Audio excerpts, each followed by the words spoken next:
Picture this: a river so vast, so vital to human survival, that entire cities rose along its banks, their names now whispered only in fragments of ancient texts. Yet today, its waters have vanished, its path erased by time, as if it never existed at all. This is the fate of countless forgotten rivers that once cradled civilizations, now lost to history.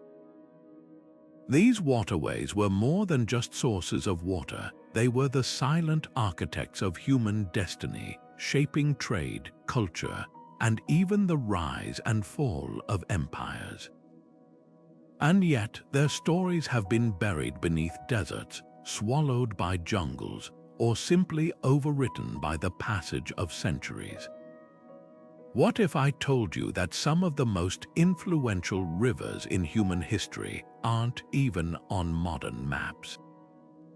That the lifeblood of thriving societies, cities bustling with artisans, traders, and thinkers has dried up, leaving behind only puzzles for archaeologists to piece together. From the sands of the Sahara to the jungles of the Amazon, these vanished rivers hold clues to civilizations we never knew existed. They challenge everything we think we know about the past, revealing how fragile our connection to the land truly is. One shift in a river's course, one change in the climate, and entire ways of life can disappear, leaving only echoes in the earth. This is a journey to the edges of memory, where rivers that once defined nations now lie forgotten. We'll trace the ghostly paths of waterways like the Saraswati, a mythical river that may have sustained one of the world's first urban cultures, and the Uzboy, a Central Asian lifeline that vanished beneath the desert sands. We'll uncover how these rivers shaped the fate of the people who depended on them, and how their disappearance rewrote history. Along the way, you'll see how modern science is breathing life back into these lost legends, using satellite imagery, sediment cores, and ancient texts to reconstruct their stories. So come with me as we step into the currents of time, following the trails of rivers that once made the impossible possible, and discovering the civilizations they left behind. Rivers are the unsung heroes of human history, silently carving paths for civilizations to flourish where none seemed possible. We all know the Nile, the Tigris, and the Euphrates, legendary rivers that birthed the earliest cities.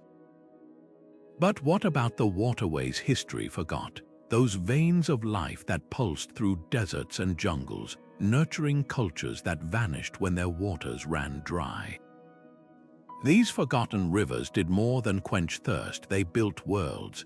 Imagine a bustling marketplace along a riverbank, traders bartering goods from distant lands, farmers tending fields enriched by annual floods, children playing in the shadows of temples built to honor the water gods. This wasn't just the story of the Nile. It happened countless times in places we'd never expect. Take the Indus Valley, where the mighty Saraswati once flowed. Or the deserts of Central Asia, where the Ussboy River wove through sand dunes like a ribbon of life. These rivers weren't just geographical features, they were the foundation of entire societies. When they disappeared, so did the civilizations they sustained, leaving behind only whispers in the form of crumbling ruins and scattered artifacts. The soil along these forgotten banks held more than water, it held the seeds of innovation. The first irrigation systems, the earliest trade networks, even the roots of writing and governance often trace back to these overlooked waterways. But why did some rivers fade into obscurity while others remained iconic? Sometimes it was nature's doing, shifting tectonic plates, changing rainfall patterns, or the slow creep of desertification. Other times, human intervention played a role: overuse of resources, deforestation, or even the redirection of water for new settlements. The stories of these lost rivers force us to confront a humbling truth. Civilizations are fleeting, and even the mightiest can be undone when their lifelines vanish. Yet, buried beneath the sands of time, these rivers still have tales to tell. Modern archaeologists and geologists are piecing together their histories, using everything from satellite imagery to ancient poetry to reconstruct the paths they once took. What's striking is how these forgotten rivers challenge our assumptions about the past.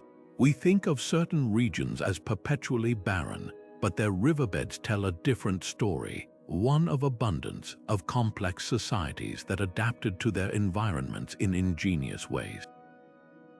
The Gagahakra in India, for instance, wasn't just a river, it was the backbone of the Harappan civilization, a society with planned cities and advanced drainage systems. When its waters dwindled, the civilization scattered, its achievements fading into legend. Similarly, the Wadi Howar in Africa was once a thriving corridor of life in the Sahara, its banks home to communities that painted their stories on cave walls. Today, it's a dry scar in the desert, a reminder of how quickly abundance can turn to dust. Perhaps the most fascinating aspect of these lost rivers is how they redefine what we consider the cradles of civilization. We're taught that progress began in Mesopotamia and Egypt, but what if there were other hubs just as advanced, now erased by time? The rivers that sustain them may be gone, but their influence lingers in trade routes that outlived them, in technologies that spread to other regions, even in the genetic legacy of the people who once called their banks home. These waterways weren't just sources of life, they were catalysts for human connection, forging links between distant cultures long before globalization became a concept. So as we journey through the stories of these vanished rivers, keep this in mind. History isn't just written by the winners, it's also written by the rivers, the ones that endured and the ones that disappeared. Their absence speaks as loudly as their presence, reminding us that the rise and fall of civilizations isn't just about kings and conquests, it's about water. And sometimes the most profound stories flow from the rivers we no longer see. The Saraswati River isn't just a missing waterway, it's a ghost story written into the landscape of ancient India.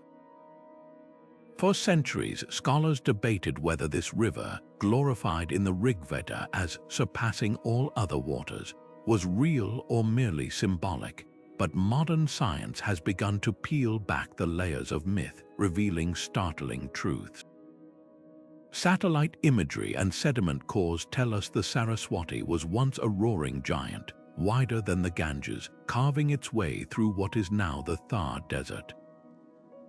Its banks may have nurtured the Harappan civilization, a society so advanced it built the world's first planned cities with grid layouts and sophisticated drainage systems thousands of years before Rome's aqueducts.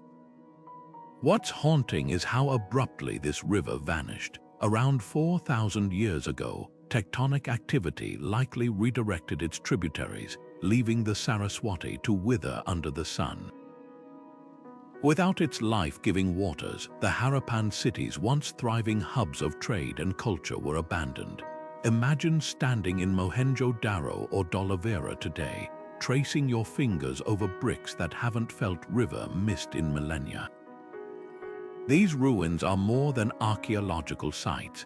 They're tombstones for a civilization undone by nature's whims. The Saraswati's disappearance holds a mirror to our own vulnerabilities. Like the Harappans, we take rivers for granted until they're gone. But here's the twist: the Saraswati never fully disappeared. Its waters still flow underground, hidden beneath layers of sand and time. Farmers in Rajasthan unknowingly tap into its ancient channels through wells, drawing from the same source that once quenched an empire. This river's legacy is a paradox, both vanished and enduring, a reminder that even when civilizations fade, their foundations remain, whispering to those who know how to listen. What makes the Saraswati extraordinary isn't just its physicality but its cultural immortality. Hindu rituals still honor it as a sacred confluence, merging myth and memory. Pilgrims gather at the Triveni Sangam, where the Ganges and Yamuna meet, believing the Saraswati flows invisibly beside them. In a way, they're right. The river lives on not in water but in the stories we tell, a testament to how landscapes shape identity long after they've changed. The Saraswati challenges us to rethink what we consider lost. Some rivers don't die, they transform, their currents flowing through time instead of stone. Flowing through the plains of modern-day India and Pakistan, the Gagahakra River was once a lifeline so vital that its disappearance may have rewritten history. Today, its bed lies mostly dry, a ghostly scar across the landscape, but 4,000 years ago, it pulsed with enough water to sustain one of the world's earliest urban civilizations, the Harappans. Unlike the mythical Saraswati, the Gagahakra leaves no room for doubt.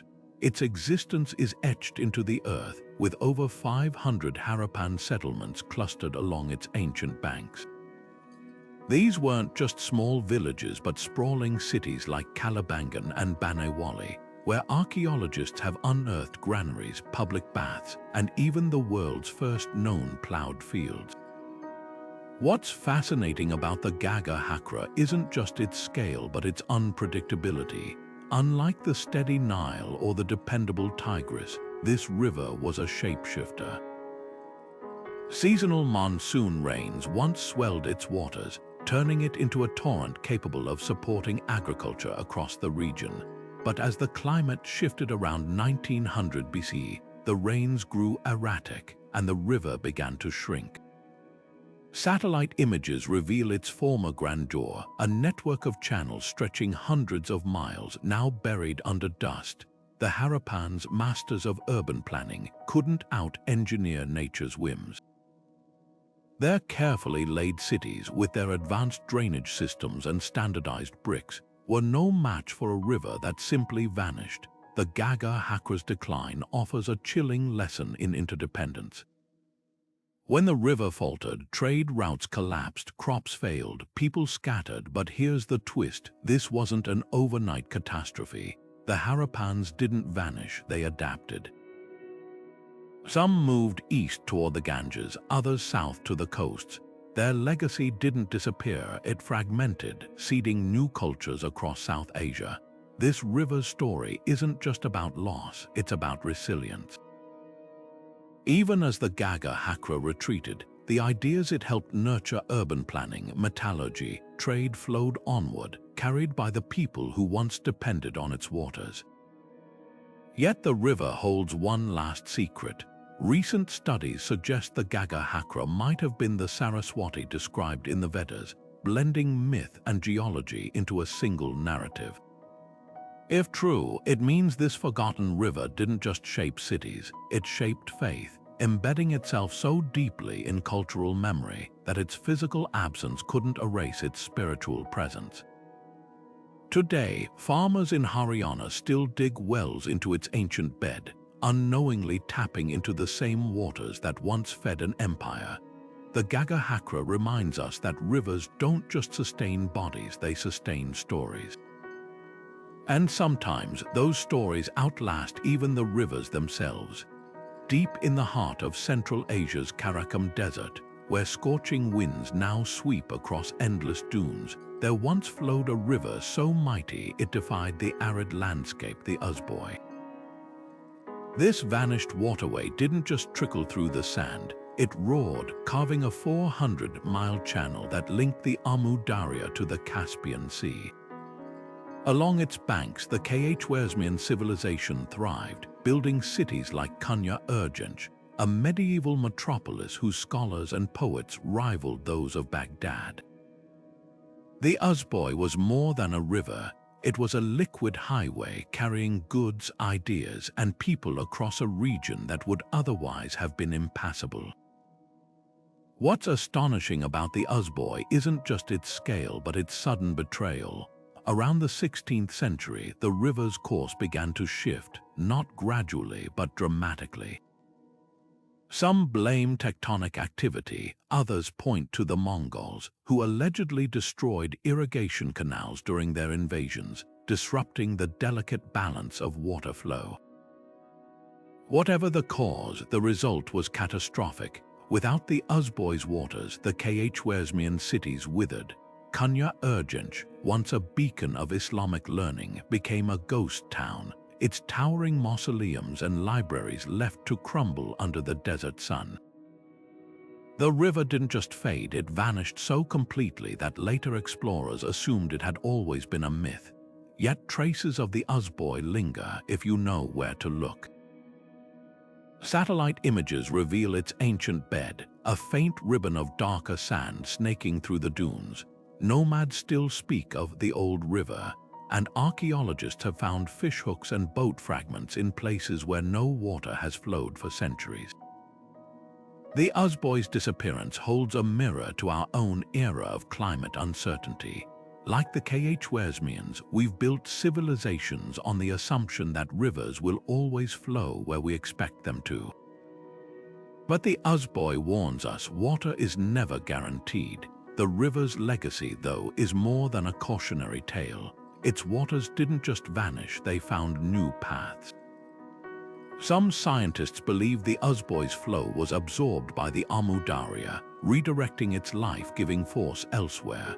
In a way, the river never died. It transformed, just as the Khwarezmian people adapted, their descendants now living in Uzbekistan and Turkmenistan.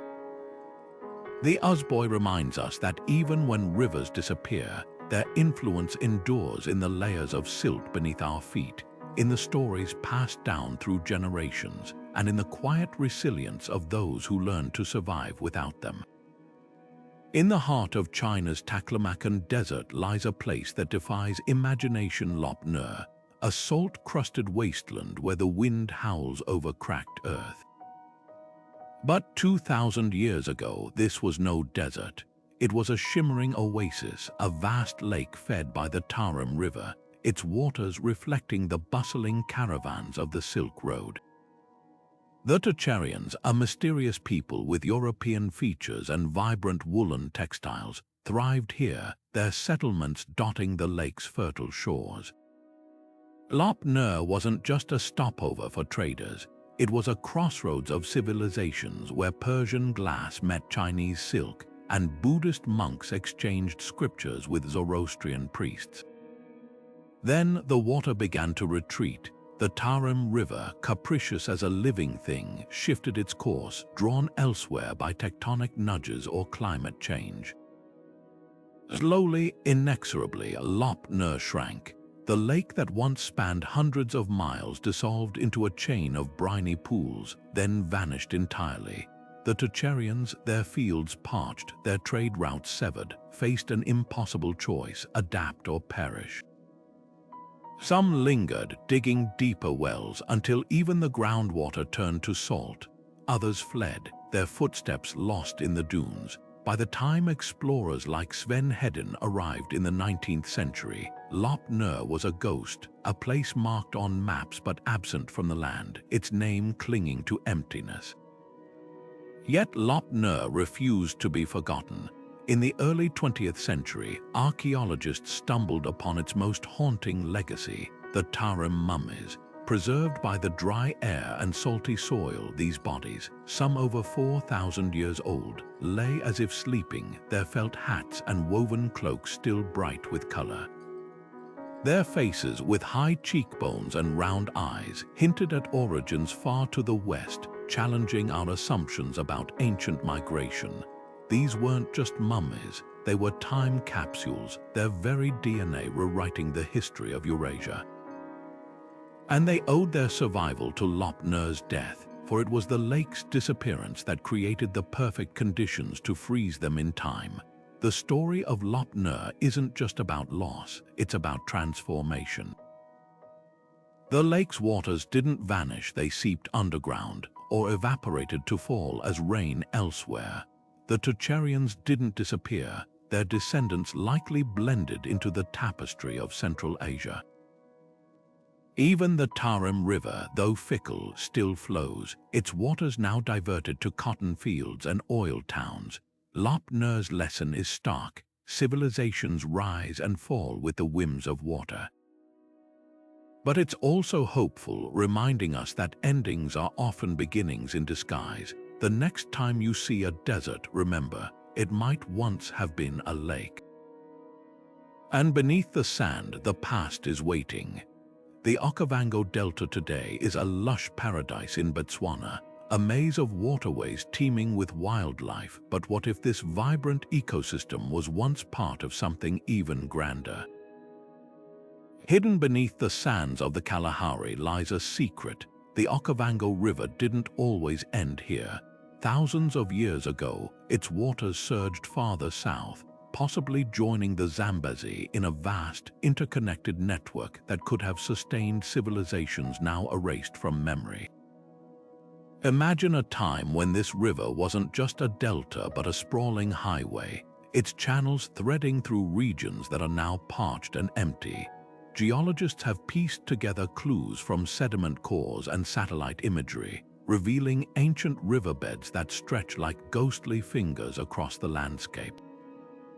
These dried-up tributaries suggest the Okavango once reached deep into what's now Zimbabwe and Zambia, creating fertile corridors where early societies might have flourished.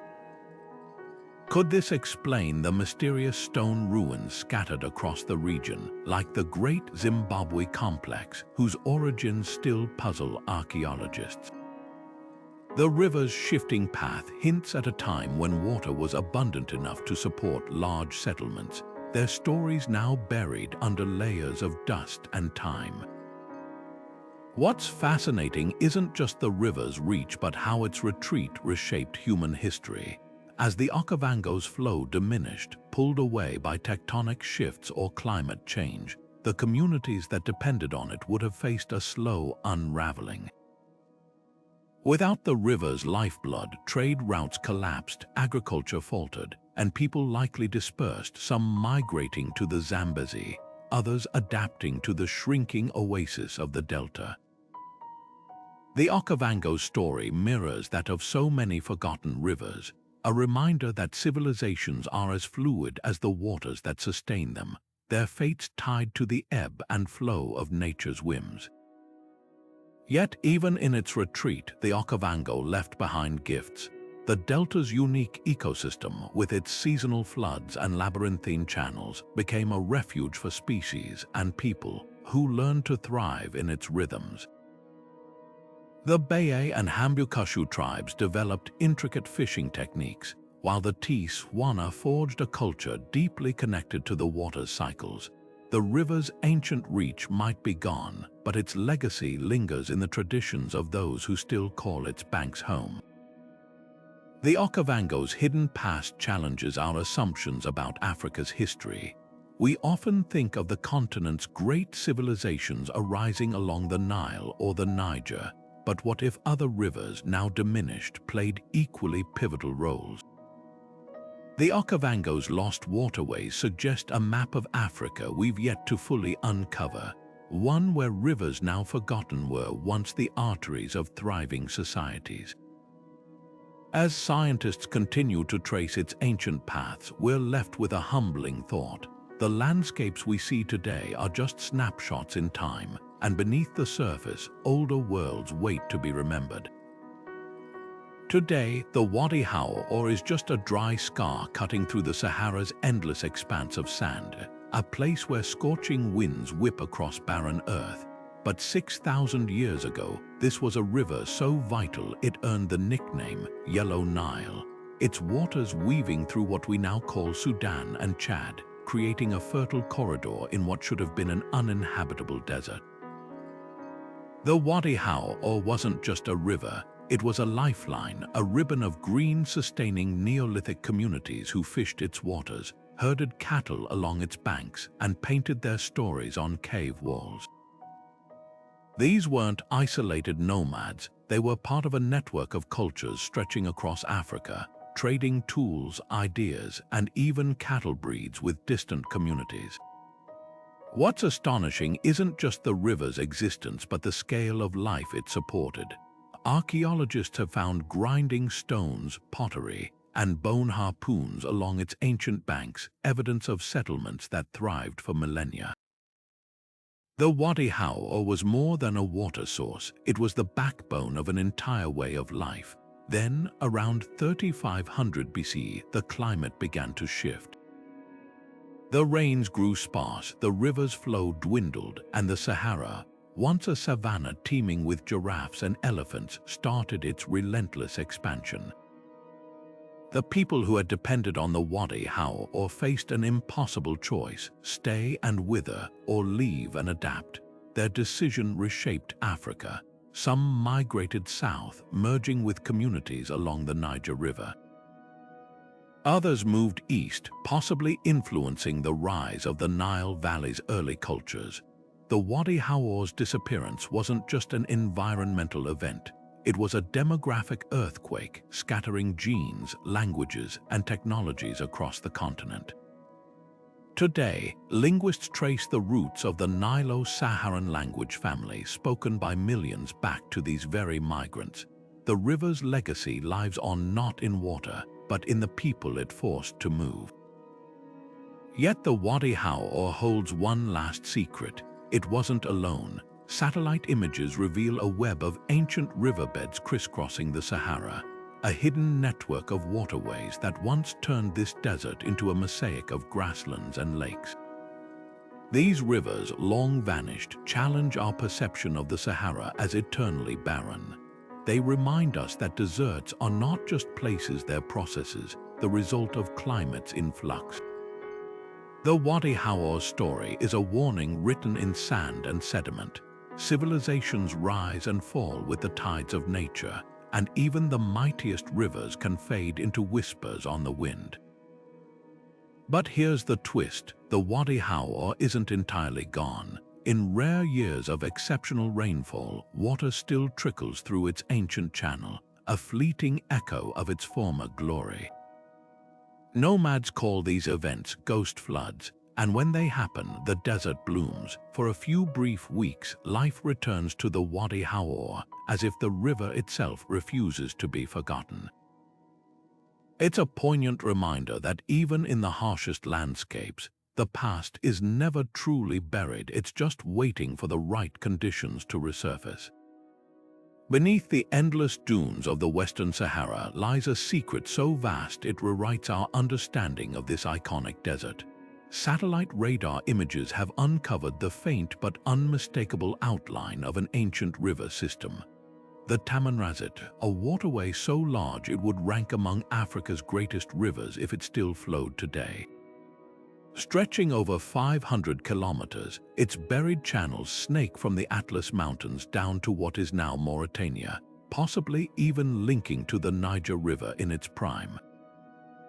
This wasn't just a seasonal trickle. Geological evidence suggests the Tamanrasett carried more water than the Nile during its peak, carving valleys now hidden under 60 feet of sand.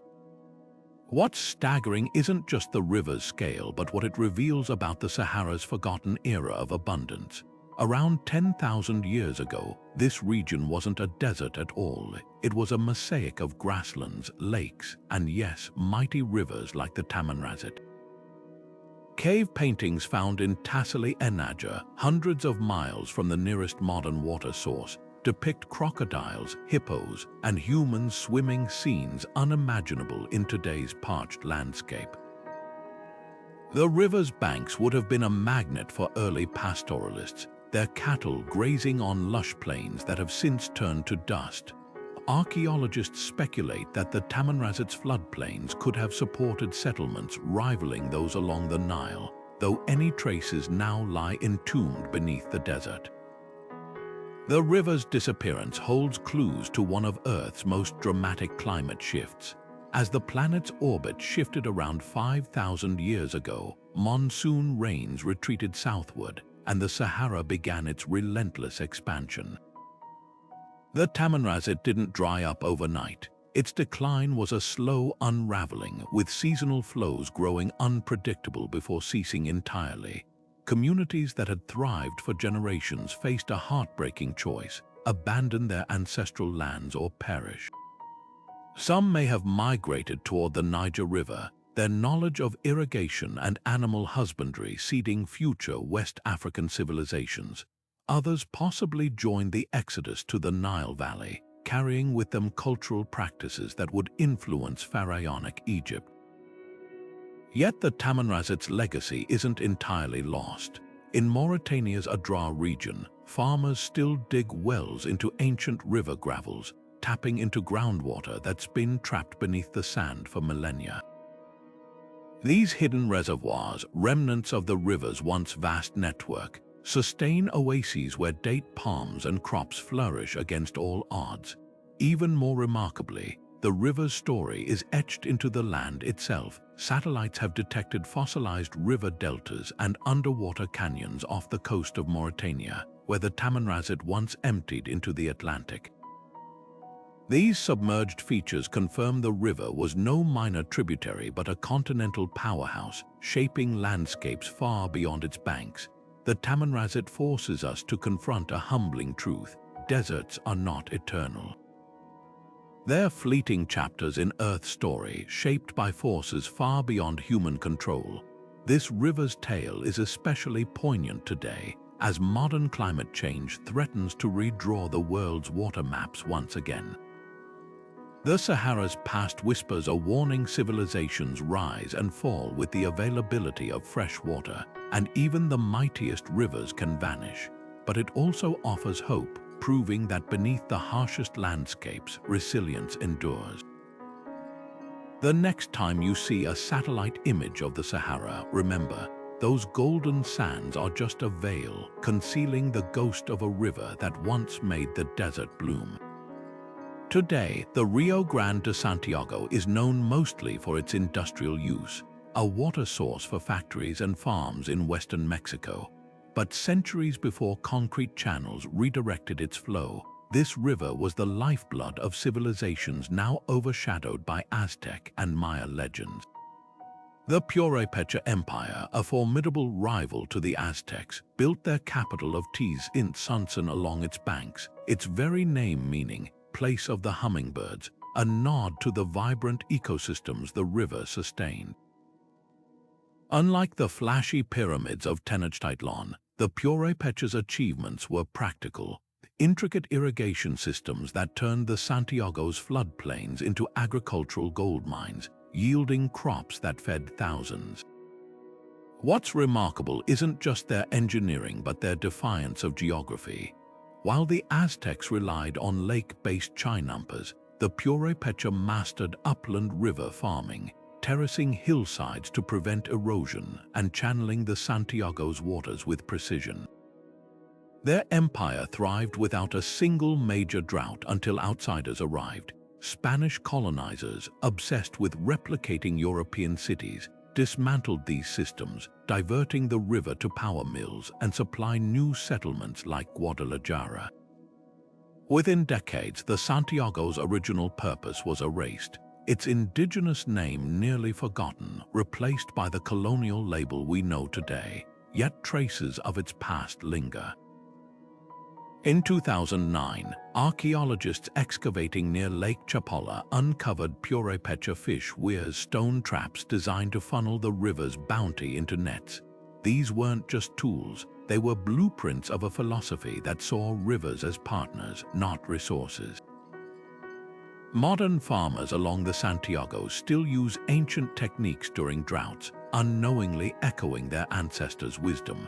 The river's story is a microcosm of colonial erasure, but also resilience. Even as its waters were repurposed, the land remembered. The Santiago's hidden history forces us to reconsider what we label progress. The Purépecha's sustainable practices sustained their empire for centuries, while colonial redirections led to the very water shortages Mexico faces today. As cities like Guadalajara now ration water, there's bitter irony in realizing the solutions might have flowed here all along, buried not under soil, but under the weight of rewritten history. The Rio Grande de Santiago whispers a truth we're only beginning to hear. Sometimes the past holds the very currents we need to navigate the future. The Helmand River carves through Afghanistan's rugged landscape like a faded scar, its waters now a shadow of what they once were.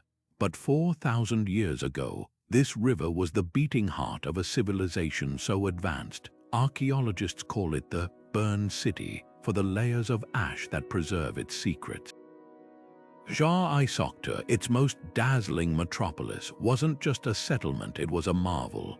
Streets laid out in precise grids, houses with built-in toilets, even an ancient prosthetic eye crafted from gold and lapis lazuli, all thriving in what's now a brutal desert.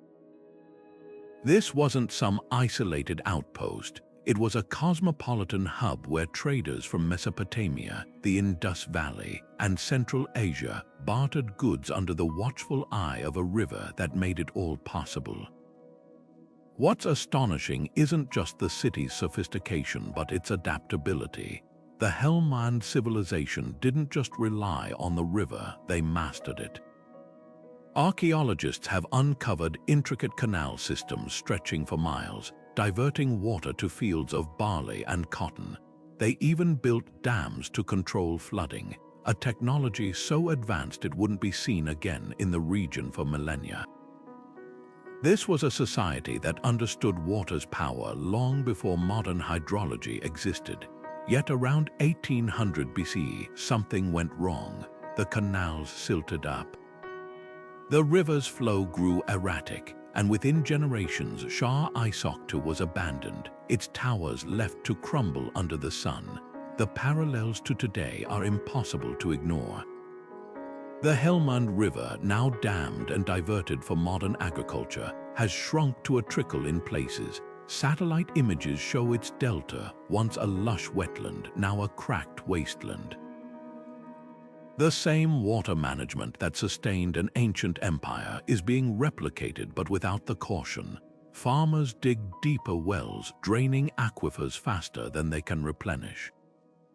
The river's decline isn't just an environmental crisis, it's a cultural unraveling.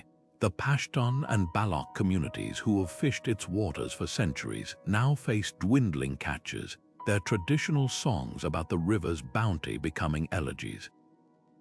But the Helmand story isn't just one of loss. Hidden in its silt are clues to resilience. Recent digs at Gagahakra reveal something extraordinary. The city didn't collapse overnight. When the river grew scarce, its people pivoted. They switched from water-intensive crops to drought-resistant ones like millet. They recycled wastewater in ways that would impress modern engineers. For a time, they even thrived. This adaptability hints at a truth we're only now grasping. Civilizations don't fail because resources vanish. They fail when they refuse to change. The Helmand's ancient engineers knew this. Their descendants, struggling with today's shortages, are relearning it. The river's most poignant legacy, though, might be its name. Helmand comes from the Avestan word hitumant, meaning dammed or controlled.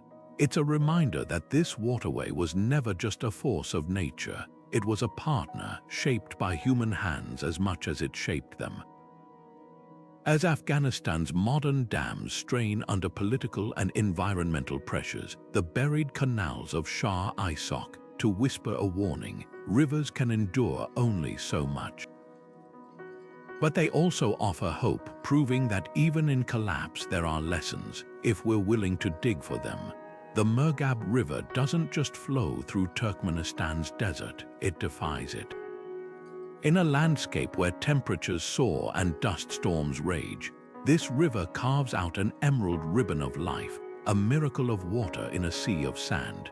2,000 years ago, that miracle gave birth to Merv, a city so wealthy and wise that Arab geographers called it the mother of the world.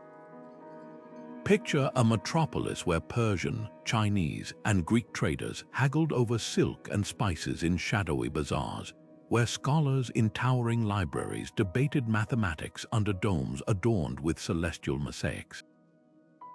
Merv wasn't just a stop on the Silk Road, it was the Silk Road's beating heart, and the Murghab's waters were the pulse that kept it alive. What made Merv extraordinary wasn't just its location but its ingenuity. The city's engineers built a system of canals so precise they could distribute the Murghab's flow to every corner of the oasis, turning desert into farmland with mathematical precision. They even devised underground tunnels called carets to prevent evaporation, a technology still used in arid regions today. For centuries, this harmony between human and river seemed unbreakable until nature shifted the balance. Around the 13th century, the Murghab's flow began to dwindle, possibly due to climate change or upstream diversions. Crops withered, the canals ran dry. And when Genghis Khan's armies arrived in 1221, they didn't just sack Merv, they found a city already on its knees, its lifeblood fading. Yet the river's betrayal wasn't the end of the story. Merv's survivors adapted, rebuilding smaller settlements along the Murghab's shrinking banks. The Timurids revived its glory briefly in the 15th century. Their turquoise-tiled mosques reflected in the river's diminished waters. But by the time Russian explorers arrived in the 1800s, Merv was a ghost, its grandeur reduced to crumbling walls and whispered legends. Today, the ruins are an UNESCO World Heritage Site, a testament to what happens when a river's generosity runs out. The Murghab's legacy, though, is more than a cautionary tale. Its waters still flow, diverted now to cotton fields that fuel Turkmenistan's economy. The ancient carets systems, though neglected, linger in the landscape, their tunnels collapsing silently under the weight of modern neglect. And the river's most enduring lesson isn't about loss, it's about reciprocity. Merv thrived when it worked with the Murghab's rhythms. It faltered when those rhythms were ignored. As Central Asia faces new water crises, the river whispers a truth we're only now relearning. Civilizations flourish when they listen to the rivers that sustain them, not when they demand more than the waters can give. The Zeravshan River doesn't just flow through Uzbekistan, it weaves through the very fabric of Silk Road history, a glittering thread connecting empires. While Samarkand and Bukhara dazzle modern travelers with their turquoise domes and bustling markets, few realize these cities owe their existence to a river that once meant life or death for the Sogdians, the master traders of antiquity. Picture this: 2,000 years ago, the Zeravshan's waters turned the desert into a string of emerald oases, where Sogdian merchants brokered deals between China and Rome, their caravans heavy with jade, glass, and spices. These weren't just middlemen, they were cultural conduits spreading Buddhism, Zoroastrianism, and even chess along their watery highway. What set the Sogdians apart wasn't just their commercial genius but their symbiotic relationship with the Zeravshan.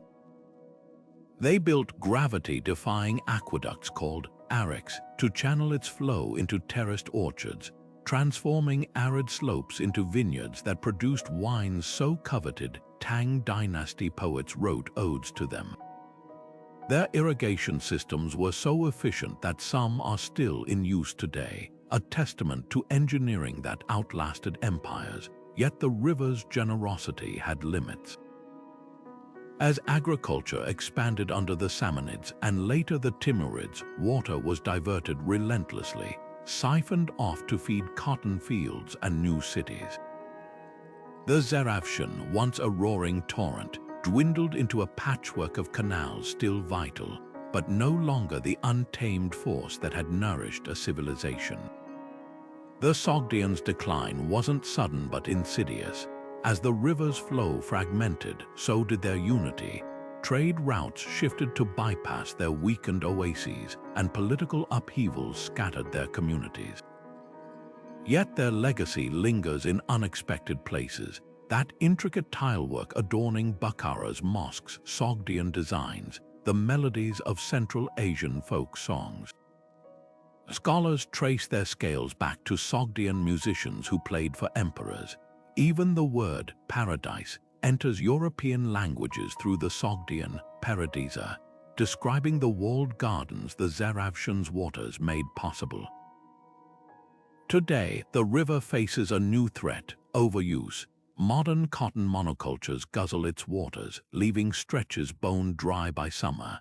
Satellite images reveal a stark truth: the Zeravshan is shrinking, its delta vanishing into the Kizilkum Desert.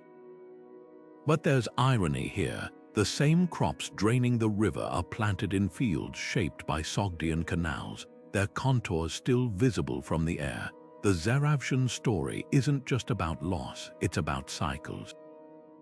The river that birthed a civilization now sustains its descendants, even as its ancient role fades from memory. Perhaps the most poignant reminder of the Zeravshan's hidden history lies in a forgotten Sogdian proverb: a river never drinks its own water. It's a metaphor for their ethos, giving more than they took. As we grapple with water crises today, the Zeravshan whispers a question: can we learn from those who thrived by working with the river's rhythm rather than demanding it conform to ours? The answer might lie not in grand solutions, but in the quiet wisdom of canals that still flow after millennia, carrying the echoes of a people who understood that rivers don't just sustain bodies, they sustain souls. The Amu Darya doesn't just flow, it wanders, its waters carving new paths through Central Asia's deserts with a restlessness that has shaped empires. Known to the ancient Greeks as the Oxus, this river has shifted its course so dramatically that maps from different eras seem to depict entirely different landscapes. One such shift left Akçakın, a fortified city of the Khorzum civilization, stranded in the desert, its grand walls and temples abandoned when the river turned its back.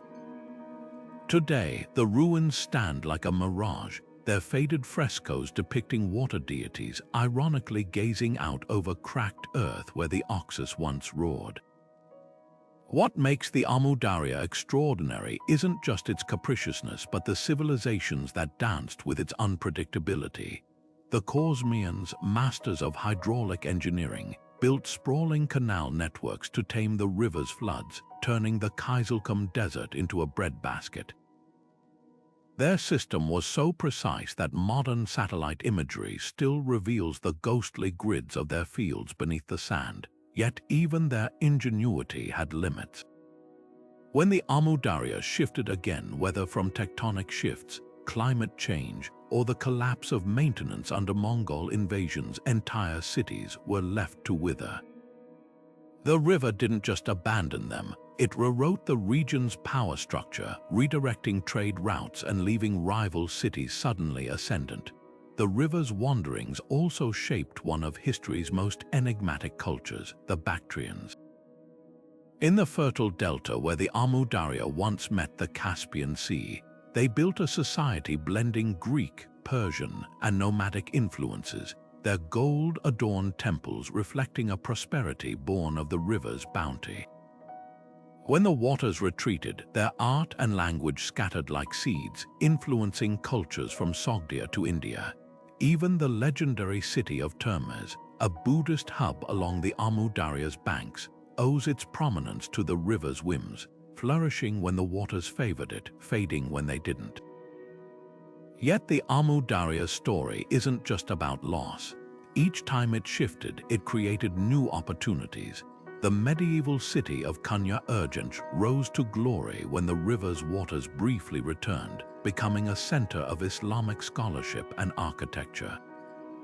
Its towering mausoleums and minarets, now standing in lonely grandeur, testify to the boom and bust cycles the river imposed. Today, the Amu Darya is again being reshaped, not by nature but by humans. Soviet-era irrigation projects siphoned its waters to feed cotton fields, shrinking the Aral Sea to a ghost of itself. The river's modern struggles mirror ancient ones, proving that while we've learned to harness its flow, we haven't outgrown its lessons. The Amu Darya's legacy is etched in paradox, a force of both creation and erasure, its waters nurturing civilizations even as its wanderings doomed them.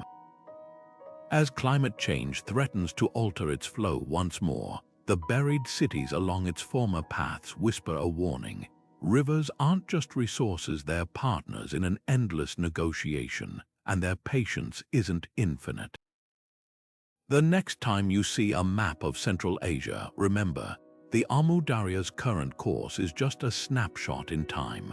Beneath the dust of forgotten kingdoms, its old channels wait, proof that even the mightiest rivers are as transient as the cultures they sustain.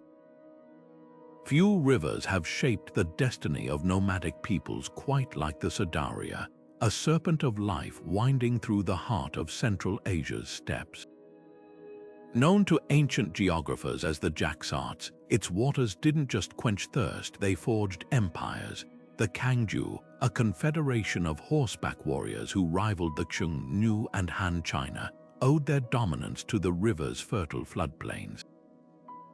Unlike the stereotypical image of nomads as rootless wanderers, the Kangju built semi-permanent settlements along the Darya's banks, growing millet and barley in soil enriched by seasonal floods.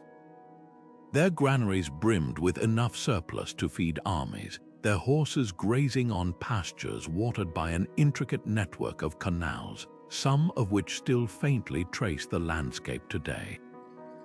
Centuries later, the Timurids would harness the same waters to even greater effect.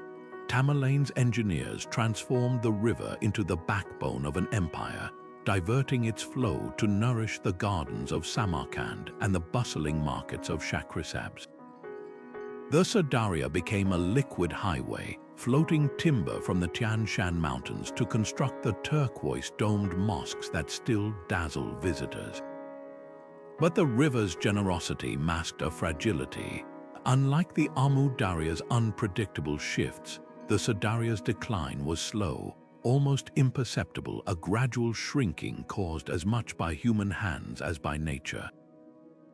The Timurids, in their zeal to outshine the Mongols, overextended the river's gifts, their sprawling agricultural projects siphoning more water than the land could replenish. Today, the Darya's plight mirrors its past. Soviet-era cotton monocultures siphoned its waters with reckless abandon, while modern dams upstream in Kyrgyzstan and Tajikistan have turned its flow into a geopolitical bargaining chip. Villages that once thrived along its banks now watch helplessly as the river retreats, leaving behind salt-crusted fields and abandoned fish hatcheries. The Aral Sea, once the Darya's terminus, is now a cautionary tale, a graveyard of rusted ships stranded miles from water.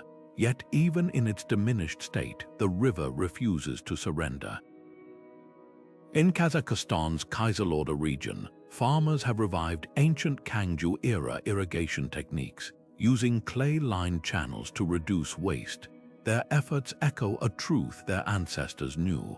The Darya isn't just a resource to exploit, but a partner to respect. The river's history whispers a warning across the ages. Nomads and emperors alike rose and fell by its grace, their fates intertwined with its currents. As Central Asia faces escalating water crises, the Darya's past offers more than just lessons, it offers a choice. Will we repeat the mistakes of empires that demanded too much, or rediscover the wisdom of those who understood that even the mightiest rivers have limits? The answer may determine whether the Darya's next chapter becomes an epitaph or a rebirth. The Tarim River Basin hides one of history's most captivating mysteries. The Tocharians, a people so out of place that their very existence rewrites the story of ancient Eurasia. Picture this, perfectly preserved mummies with striking European features, flaming red hair, high cheekbones, even tartan textiles lying in the scorching sands of what's now Western China. These weren't travelers who lost their way, they were part of a thriving culture that called the Tarim Basin home for millennia. their oasis towns fed by the river's ever-shifting waters. The Tocharians spoke a language closer to Celtic and Germanic than to Mandarin, worshipped deities with parallels in Greek and Hindu myth, and traded lapis lazuli from Afghanistan to the courts of ancient Rome.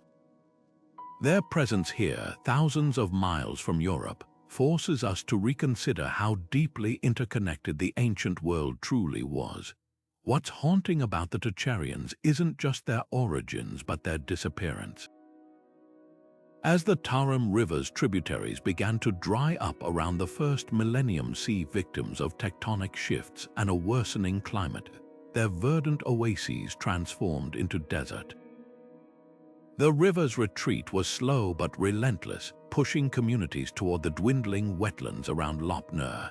Archaeologists have found abandoned homes with meals still set on tables, as if the owners stepped out briefly, never to return. The Tocharians didn't vanish overnight. They faded, their language dissolving into the dialects of Ghaggar and other Silk Road peoples, their genetic legacy absorbed like water into sand. Yet the Tarim story doesn't end with loss. The river's capricious nature also preserved its secrets. The same arid conditions that doomed the Tocharians mummified their dead, leaving behind leather boots, felt hats, and even cheese in such pristine condition that scientists could analyze their DNA. These finds reveal a startling truth. The Tarim Basin wasn't a remote backwater, but a cultural crossroads where East and West mingled centuries before Marco Polo. The Tocharians likely descended from migrating Yamnaya herders from the Pontic steppe, their journey eastward marking one of humanity's most astonishing diasporas. The river's dwindling waters also birthed legends. Local Ghaggar folklore speaks of ghost cities buried beneath the dunes, their walls echoing with forgotten languages. Modern satellite imaging has confirmed these tales, revealing the outlines of vast settlements swallowed by the Taklamakan Desert testaments to a time when the Tarim's branches reached farther, sustaining kingdoms now erased from memory. Even the famed Taklamakan mummies, once thought to be outliers, are now recognized as part of a broader tapestry of Eurasian migration, their genes found in modern populations from Afghanistan to the Altai Mountains. The Tarim's legacy lingers in unexpected ways. The very word serendipity traces back to the Sanskrit serendib, a term possibly influenced by Tocharian traders who bridged India and China. Their innovations from chariot designs to weaving techniques spread along the Silk Road, leaving fingerprints on cultures that never knew their name. Today, as the Tarim River faces new threats from cotton farming and climate change, its ancient lessons resonate louder than ever. The Tocharians thrived by adapting to the river's rhythms. Their downfall came when those rhythms changed beyond recognition. Their story is a mirror held up to our own era of environmental upheaval, a reminder that civilizations, no matter how ingenious, are only as resilient as the rivers that sustain them. Perhaps the most poignant irony lies in the Tarim's modern fate. The same river that once nourished a lost Indo-European people now irrigates the fields of Xinjiang's Ghaggar communities, who unknowingly carry fragments of Tocharian DNA. The river's waters, though diminished, still flow, a thread connecting past and present just as they once connected East and West. The next time you see a map of Eurasia, look for the Tarim Basin. It's not just a blank spot on the map, it's a palimpsest, layer upon layer of human stories waiting to be read, if only we learn to listen to the whispers of the river that wrote them. The Yellow River looms large in China's history, a churning, silt-laden giant revered as both life-giver and destroyer. But long before it became the undisputed heart of Chinese civilization, its lesser-known tributaries quietly nurtured cultures whose innovations would ripple through time. Take the Kijia people who thrived along the Tao and Wai rivers around 2000 BCE. These weren't just small communities eking out survival. They were metallurgists who cast some of East Asia's earliest bronze knives, farmers who domesticated millet with techniques still used today, and architects who built sprawling villages with distinct cultural identities. The Tao River's fertile valleys allowed them to flourish independently of the Yellow River's influence, creating a society so advanced that their pottery designs appear suddenly in later Shang dynasty artifacts, a silent testament to their uncredited legacy. What's fascinating about these tributary cultures isn't just their achievements but how geography shaped their fate. The Yellow River's main channel, with its catastrophic floods and course changes, demanded centralized control to manage irrigation and flood defenses. This necessity birthed China's early dynasties, which then rewrote history to emphasize their own dominance. Meanwhile, cultures along gentler tributaries like the Jing developed more egalitarian societies, their decentralized systems leaving fewer grand monuments but no less sophistication. Archaeologists have uncovered Kijia sites with imported jade from Xinjiang and cowrie shells from the Indian Ocean, proof that these minor rivers were arteries of trade long before the Silk Road existed. Yet as the Yellow River civilizations expanded, their tributary counterparts faded from memory. The Wai River's role in nurturing the Zhou dynasty's rise was later overshadowed by Yellow River-centric narratives. Even the Tao River's Kijia, whose bronze techniques clearly influenced later dynasties, were relegated to footnotes. This erasure wasn't accidental, it reflected a deliberate focus on the Yellow River as China's symbolic core. Ancient chroniclers writing from imperial capitals had little interest in documenting the diverse cultures that preceded unification. Modern geology reveals an even deeper irony. Sediment cores show that many of these forgotten tributaries were once far mightier. The Fen River, now a modest stream, once carried enough water to support large-scale rice cultivation, a fact confirmed by ancient pollen samples. Climate shifts around 1500 BC caused some tributaries to dwindle, forcing their dependent cultures to migrate toward the Yellow River's looming presence. This environmental pressure may have accelerated the very centralization that erased their histories. Today, traces of these tributary civilizations endure in unexpected ways.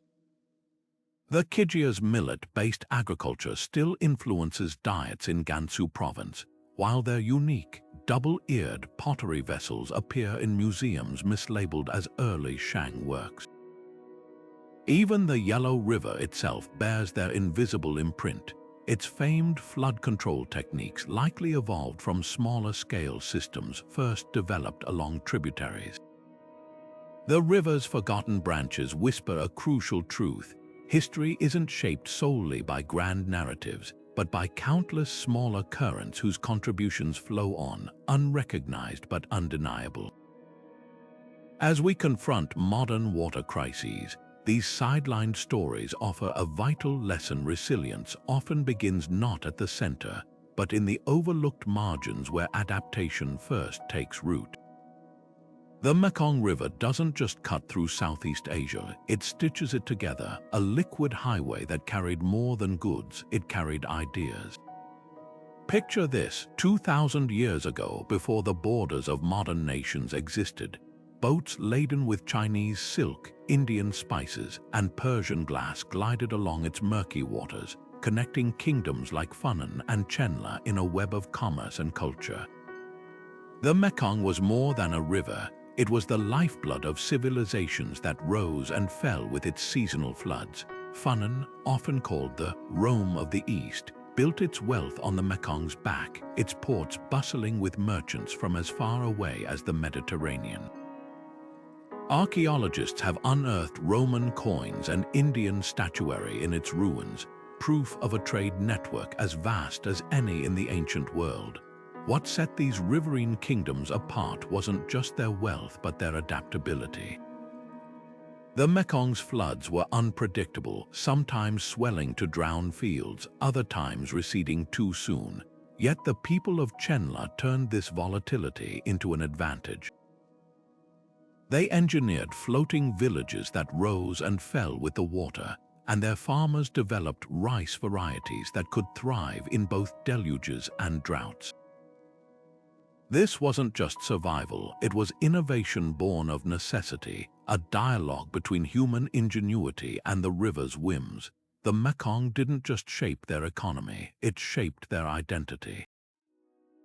Art from the period depicts serpentine water deities, their coils mirroring the river's winding path, worshipped as both givers and takers of life.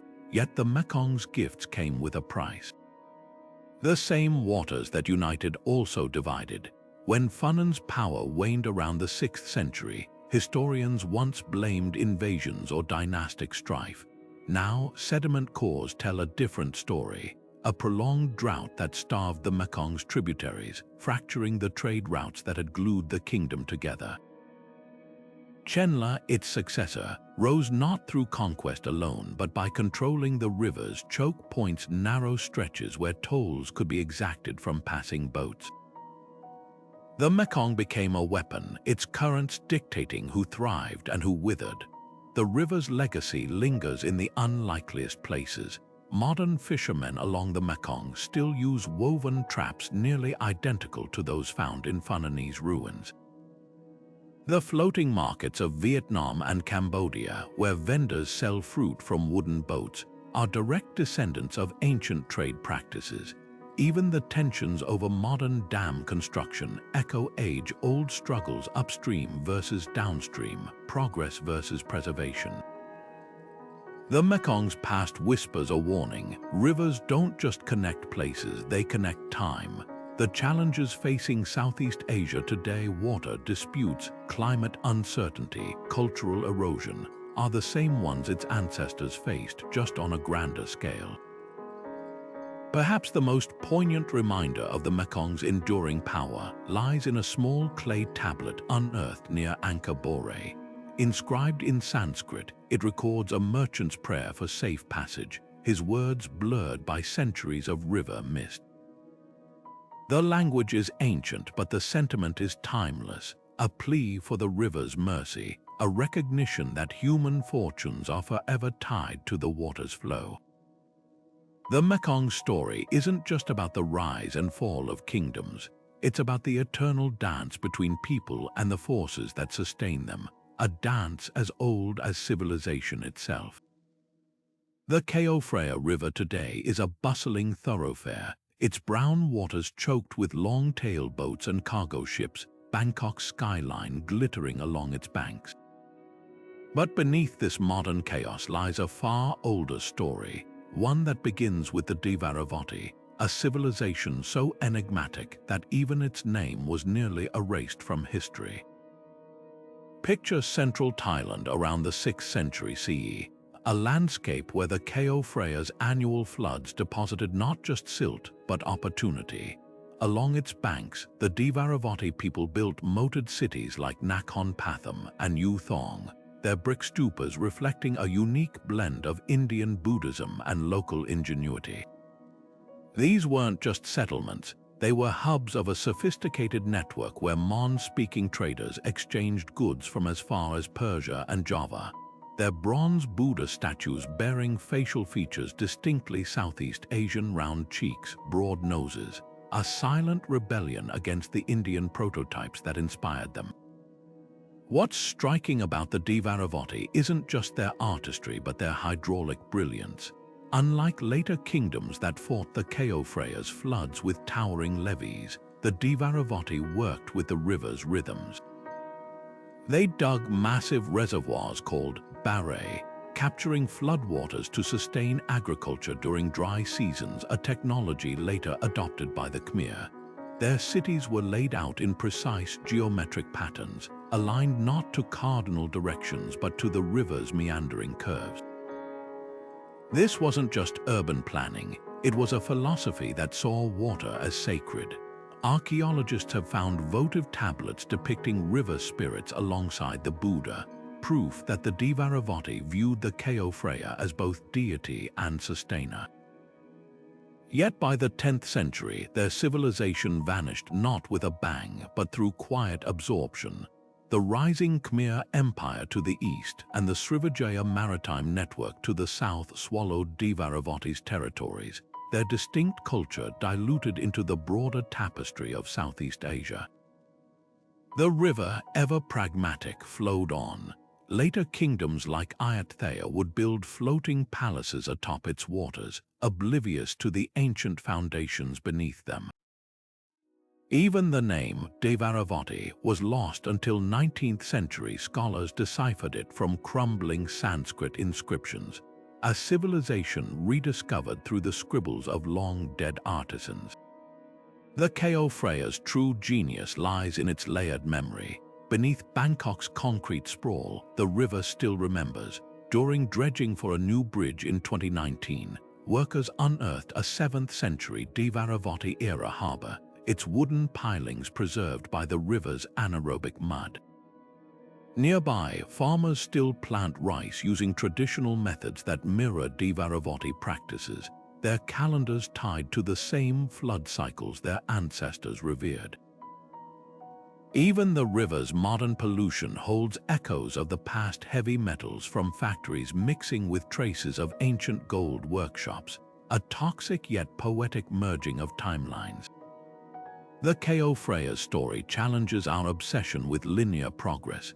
The Irrawaddy didn't fall, they transformed, their Buddhist traditions seeping into Thai culture so thoroughly that their origins were forgotten. Their river, once a highway of empire, became a sewer, then a tourist attraction, then a sacred symbol once again. As Bangkok sinks under rising seas, the Chao Phraya whispers an uncomfortable truth. Civilizations come and go, but rivers endure, rewriting human stories along their banks like invisible scribes. The next time you see a sunset over its muddy waters, remember, you're not just looking at a river, you're gazing into a mirror that reflects 15 centuries of forgotten dreams. The Irrawaddy River winds through Myanmar like a shimmering serpent, its waters hiding secrets beneath their muddy surface. Along its banks, the Payou city-states once stood as gleaming jewels of Southeast Asia, their brick walls and stupas reflecting a sophistication that rivaled ancient Rome. These weren't just villages, they were meticulously planned urban centers with reservoirs, temples, and even sewage systems, trading Burmese rubies for Chinese silks and Indian spices. The Payou's capital, Sri Khesetra, spanned over 18 square kilometers, its circular design mirroring the Buddhist mandalas the people revered. Archaeologists have unearthed gold plaques inscribed in Sanskrit, Persian glass beads, and even Roman coins, proof that this was no backwater but a cosmopolitan hub where ideas flowed as freely as the river itself. What makes the Payou extraordinary isn't just their achievements but their intimate dance with the Irrawaddy. Unlike other civilizations that fought against flooding, the Payou embraced the river's moods. They built their cities slightly elevated above the floodplain, connected by canals that doubled as both transportation routes and flood control.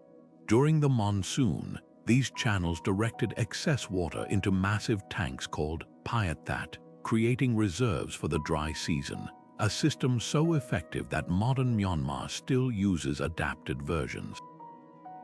The river didn't just sustain them, it shaped their worldview. Payou art is filled with water motifs, nagas or serpent deities, slithering along temple friezes, their undulating forms echoing the Irrawaddy's curves. Yet the very river that birthed these cities also erased them. Around the 9th century, the Irrawaddy began a slow but relentless shift eastward, its main channel migrating away from Sri Khesetra and its sister cities. What once was a bustling waterfront became a parched plain, the Payou's intricate canal network drying into useless scars on the landscape. Without the river's lifeblood, trade routes collapsed. The grand reservoirs sat empty, their steps leading down to nothing but dust. The Paiute didn't vanish overnight, they faded, their people likely assimilating into the rising Bama kingdoms to the north, their language dissolving into Burmese like sugar in tea. Today, the ruins whisper fragments of this forgotten story. At Baekthano, one of the oldest Paiute sites, archaeologists have found kilns where artisans fired distinctive green glazed pottery, a technique lost for centuries until recent rediscovery. The ceramic shards bear fingerprints pressed into clay 1,000 years ago, a tangible connection to hands that once shaped this civilization. Even the river's modern course holds clues. Satellite imaging reveals ancient oxbow lakes, former bends of the Irrawaddy, now stranded kilometers from its current path, their silent loops marking where Paiute boats once docked. The Irrawaddy's legacy is a paradox of preservation and loss. While the river abandoned the Paiute cities, its shifting sediments also protected them. The same floods that forced people to leave buried buildings intact, sealing away artifacts in a watery time capsule. Modern development now threatens these sites more than nature ever did. Sri Ksetra's outskirts are being bulldozed for rice paddies, its unprotected bricks carted away for new construction. The river that once gave life now stands by, its currents carrying away not just silt, but the last physical traces of a civilization that understood its power better than most. Perhaps the most poignant reminder of the Paiute's genius lies in their water calendars. Carved onto stone slabs, these intricate charts track not just lunar cycles but the Irrawaddy's seasonal rhythms, predicting floods with astonishing accuracy. They represent a dialogue between humans and river, a recognition that survival depended on listening to the water's language. As Myanmar faces new challenges, from dam projects to climate change, these ancient calendars offer more than historical curiosity. They're a testament to a truth we're only now relearning. Civilizations flourish when they adapt to rivers, not when they demand rivers adapt to them. The Irrawaddy's lost cities may lie in ruins, but their wisdom flows on, waiting for us to heed its current. The Red River Delta today is a patchwork of emerald rice paddies and bustling cities, but 2,000 years ago, it pulsed with the rhythm of bronze drums, a sound that defined one of Southeast Asia's most enigmatic cultures. The Dong Sun people didn't just live along these fertile banks, they transformed them, their intricate network of canals and dikes turning the delta into an agricultural powerhouse. These weren't simple farmers, they were metallurgists whose bronze drums, adorned with scenes of feathered warriors and ceremonial boats, reveal a society far more sophisticated than historians once assumed. The drums, some as wide as wagon wheels, weren't just musical instruments, they were symbols of power, traded across maritime networks stretching to Indonesia and China, their intricate patterns mapping a worldview where land and water were inseparable. What's astonishing about the Dong Sun isn't just their artistry but their battle against the river's whims. The Red River, named for the iron-rich silt that colors its waters, was as capricious as it was generous. Annual floods could wipe out entire harvests, yet the Dong Sun turned this volatility into an advantage. They engineered raised earth platforms for their homes, their villages resembling islands during the wet season. Their rice fields followed the river's natural contours, a technique modern farmers still use today. But the very silt that fertilized their crops also became their civilization's shroud. Over centuries, as the river deposited layer upon layer of sediment, the Dong Sun's footprint vanished beneath meters of earth, their canals filled in, their tombs buried so deeply that many remained hidden until French colonial archaeologists stumbled upon them in the 1920s. The river's slow-motion metamorphosis holds clues to the Dong Sun's mysterious decline. Sediment cores drilled near Hanoi reveal a startling pattern.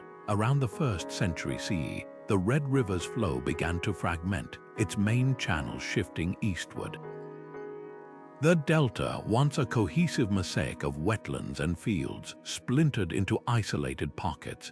This wasn't just an environmental shift, it was a social unraveling.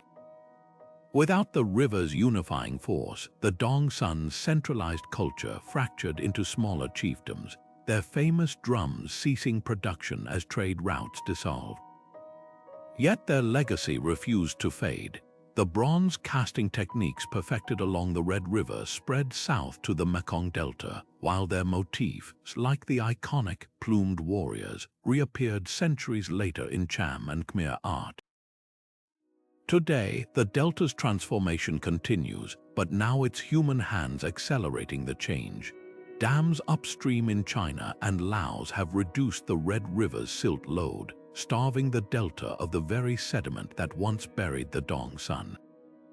Coastal villages watch helplessly as their shorelines erode, a cruel irony for a civilization that once wrestled with too much silt, yet echoes of the past persist. In rural villages, farmers still uncover fragments of bronze drums while plowing their fields, the metal cool to the touch despite centuries underground. Museums in Hanoi display these relics alongside replicas, but the originals hold an aura no copy can capture, their surfaces still bearing the fingerprints of artisans who worked them millennia ago. The Red River's story is one of perpetual reinvention. The delta that swallowed the Dongsun also preserved them, sealing their artifacts in a protective embrace of clay and time. Their drums, once used to summon rain or honor the dead, now summon us to remember that landscapes aren't backdrops to history but active participants. As Vietnam grapples with rising seas and shifting shores, the Dongsun's adaptability offers a silent lesson. Civilizations don't end when rivers change course. They endure not in monuments, but in the stubborn resilience of those who learn to dance with the water's ever-shifting rhythms. The Amazon River basin has long been portrayed as a pristine wilderness, untouched by human hands until European explorers arrived. But beneath its dense canopy lies a secret that shatters this myth, a hidden latticework of ancient roads, canals, and monumental earthworks stretching thousands of miles. These aren't random clearings, they're the fingerprints of complex societies like the Marajora, who transformed the world's largest rainforest into a managed landscape centuries before Columbus set sail. On Morojo Island at the Amazon's mouth, archaeologists have uncovered vast terra preta fertile, black earth created intentionally by humans, packed with pottery shards and charcoal. These patches, some spanning hundreds of acres, weren't just gardens. They were the foundation of a society that sustained populations rivaling medieval European cities. What's revolutionary about these discoveries isn't just their scale, but what they reveal about adaptation. The Marajora didn't fight the Amazon's annual floods, they harnessed them. Their raised fields, built up like giant garden beds, allowed crops to thrive even as waters rose.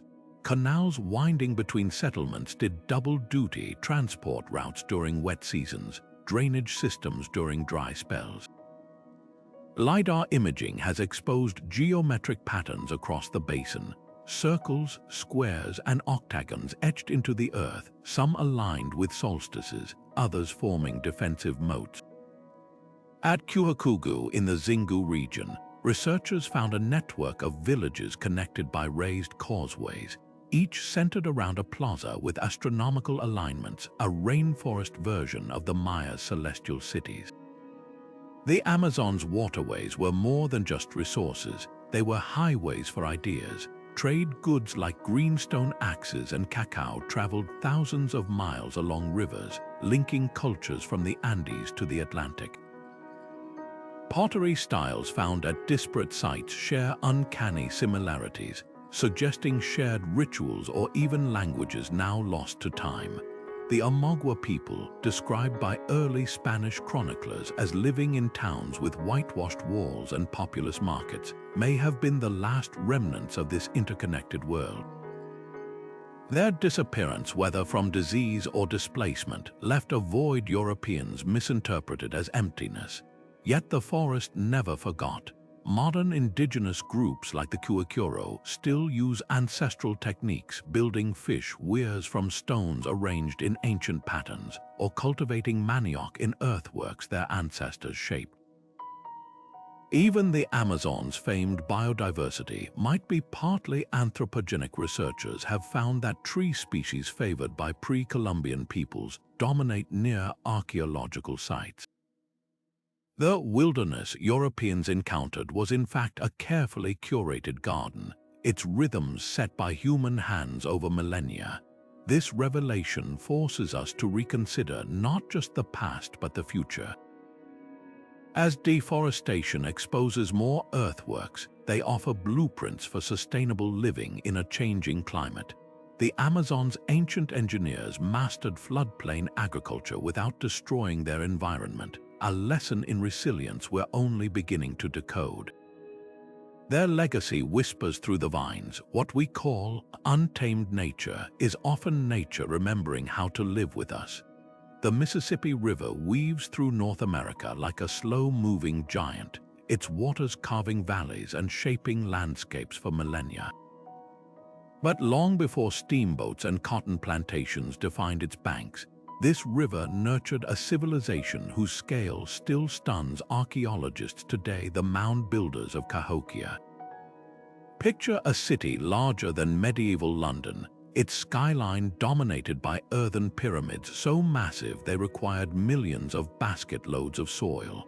At its peak around 1050 CE, Cahokia was the cultural heart of North America, a bustling metropolis where copper from the Great Lakes, seashells from the Gulf Coast, and obsidian from the Rocky Mountains changed hands in vibrant marketplaces.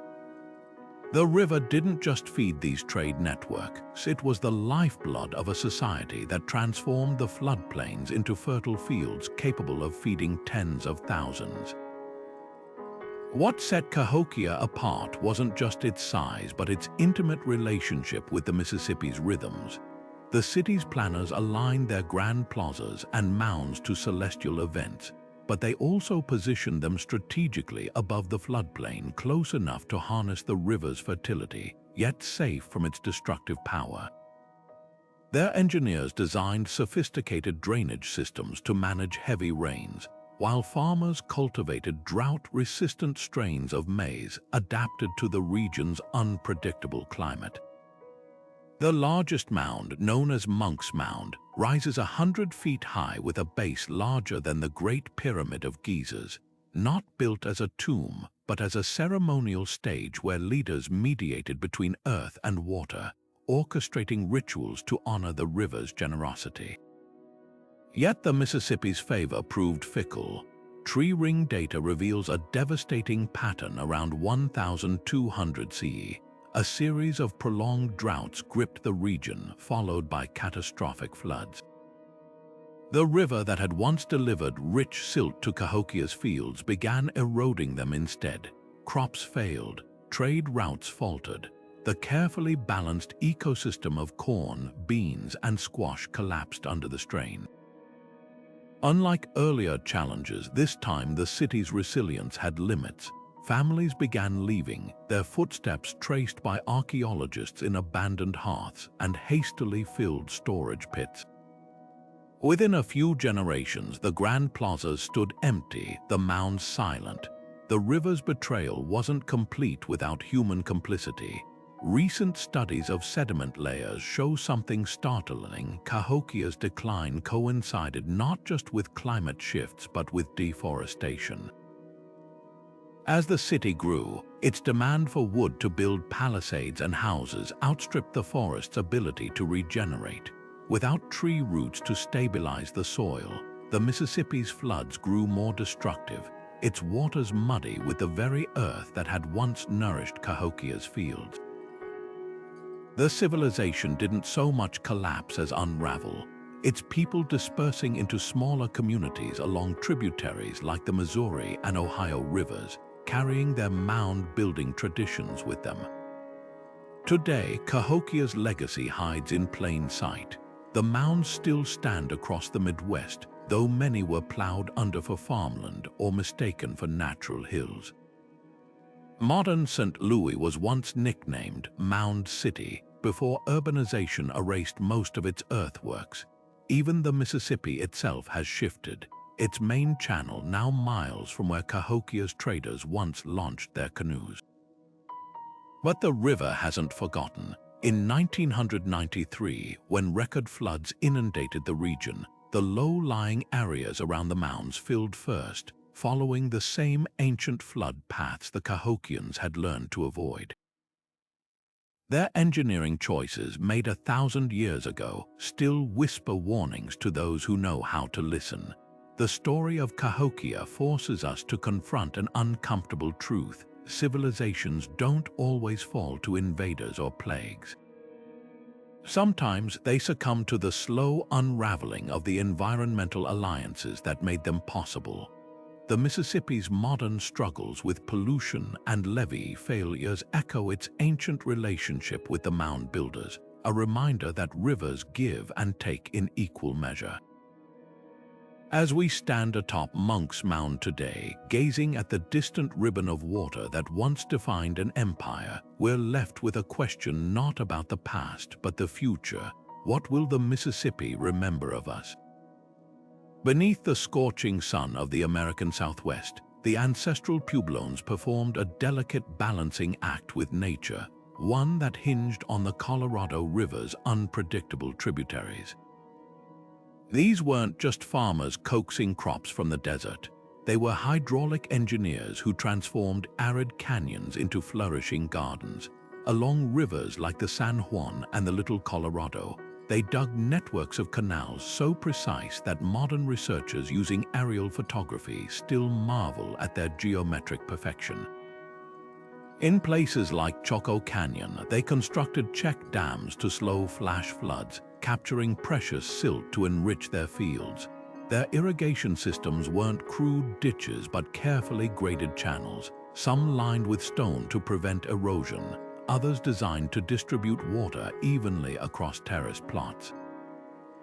This wasn't just survival, it was a symphony of water management, each note calibrated to the desert's harsh rhythms. Yet the Colorado's generosity had limits.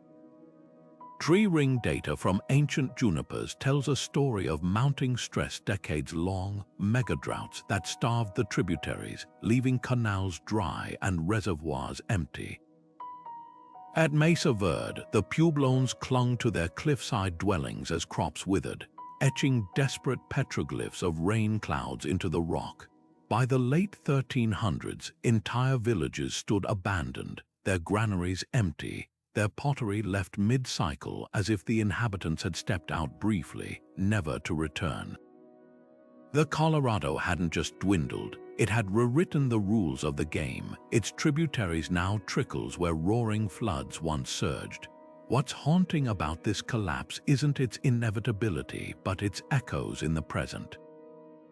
The same canals that sustained the Pueblones now inspire modern irrigation projects, yet we're repeating their fatal assumption that rivers will always flow as they once did. The Colorado today is a shadow of its former self, its waters over-allocated to thirsty cities and alfalfa fields, its delta in Mexico reduced to a cracked wasteland. The ancestral Pueblones at least had the option to migrate. Their descendants now form the Hopi and Zuni tribes, carrying forward oral histories of resilience. But where do we go when the water runs out? The answer might lie in the very ruins we've overlooked. At Hovenweep National Monument, archaeologists have found Puebloan water temples, small stone structures aligned to mark solstices and monsoon seasons. These weren't just shrines, they were observatories, their builders tracking climate cycles with a precision that rivals modern meteorology. Their legacy whispers a truth we're only now grasping. adaptation isn't just about engineering, it's about learning to read the land.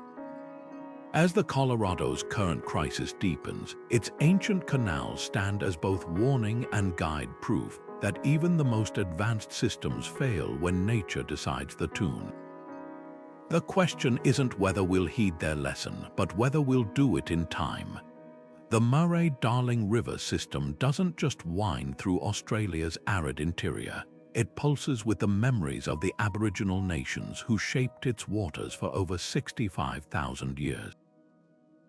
Picture this: intricate stone fish traps at Brewarina, their curved walls forming a labyrinthine network across the riverbed, designed to funnel fish into woven baskets without over-harvesting.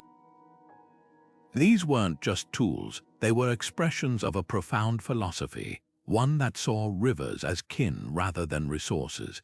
The Ungarangeri people of the Lower Murray built sophisticated weirs and channels to cultivate native yams and reeds, while the Barkanji along the Darling carved canals to redirect floodwaters into dormant billabongs, creating seasonal nurseries for fish.